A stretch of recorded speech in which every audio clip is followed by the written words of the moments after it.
La obediencia es el precio. 26 de julio.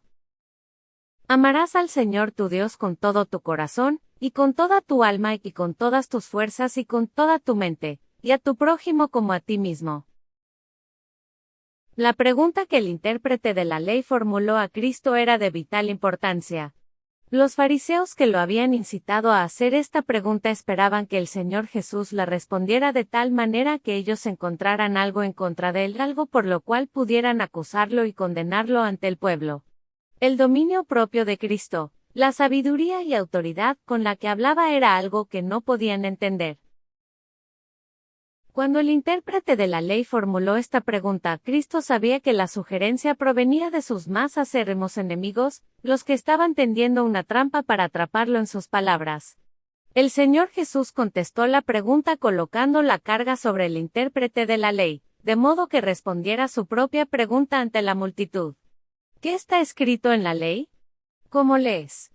Aquel, respondiendo, dijo, amarás al Señor tu Dios con todo tu corazón, y con toda tu alma, y con todas tus fuerzas y con toda tu mente, y a tu prójimo como a ti mismo. Y le dijo, bien has respondido, haz esto y vivirás. La obediencia a los mandamientos de Dios es el precio de la vida eterna. Hay una obra muy extensa e importante que cumplir en la humanidad caída. Esta es la verdadera interpretación de la conversión genuina. La ley del Señor es perfecta, que convierte el alma.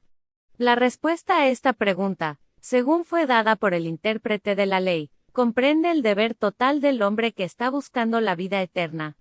El doctor de la ley no fue capaz de evadir una pregunta tan directa y significativamente expresada como la que tenía que ver con las condiciones de la vida eterna. Comprendió sus implicancias y la necesidad de responder a las demandas de la ley con el amor supremo a Dios, y al prójimo como a sí mismo.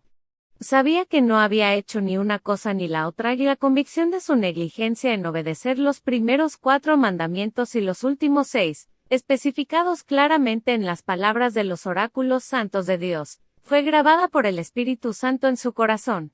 Se vio a sí mismo pesado en la balanza del santuario y hallado falto.